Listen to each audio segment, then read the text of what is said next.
栀子花有比较强的重生性，放养阶段不要做修剪，出籽多会促使根基膨大，加快树根的生长。这盆从扦插苗开始，放养了3年，再对它进行修剪定型。对枝干的取舍，先考虑把粗枝留下，把空间修剪出来。不仅是栀子花，对所有树桩的取舍，最重要的是剪空间。对枝干的取舍，有一个大概的造型方向才好动手。像这些中间或同干粗枝，不要盲目动剪，逐次把它们剪掉。这一盆做矮把多干造型，留3到5条干。留哪几条干，要从多方向去观察，枝干要呈现立体的空间分布。剪出多干空间，再按照树干的粗细确定各树干的主次关系。树干主次在表现形式上就是粗细的对比、高矮层次的落差和造型上表现欲望的强弱。了解了这几点，就可放心大胆地剪。多试几次，取舍的关键就在于动手。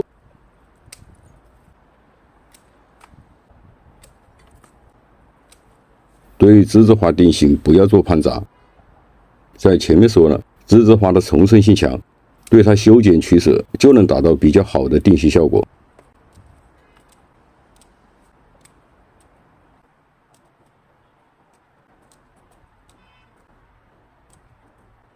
对造型层次没有充分的把握，剪到这一步也可以，按此养出次枝，丰满树形。剪出一个大概的轮廓，再将高矮层次进一步细化。过枝过长的枝把它剪短，留出侧枝，改变树干的生长方向。下端无粗枝，剪短必压。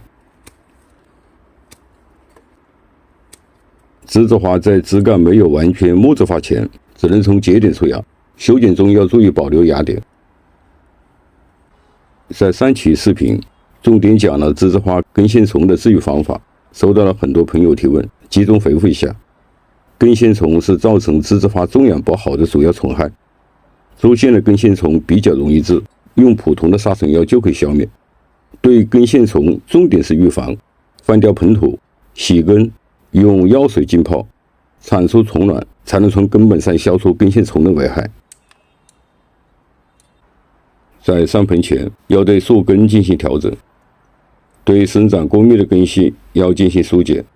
用盆种养，根系不是越多越密越好，过密的根影响与盆土接触，尤其是树根底部中间部分，把它剪干净，给根系生长留出空间。外围的树根要依据盆的大小剪短。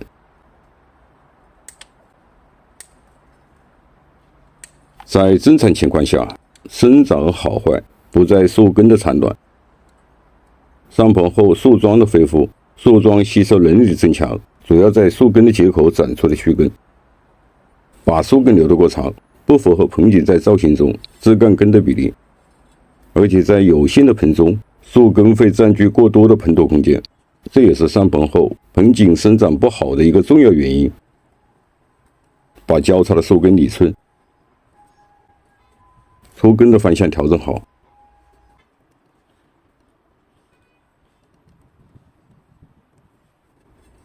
用小铝线把它固定。栀子花生长对酸性土壤依赖性比较大，盆土疏松透气，泥炭土的比例要适当的高。这里用的是1:1的比例。盆土中不要掺底肥。栀子花种养不好，大多数是因肥害而造成的。浇足定根水，定根水要浇2次。底口要畅通。春季或9、10月份上盆，把它放在阳光充足的地方。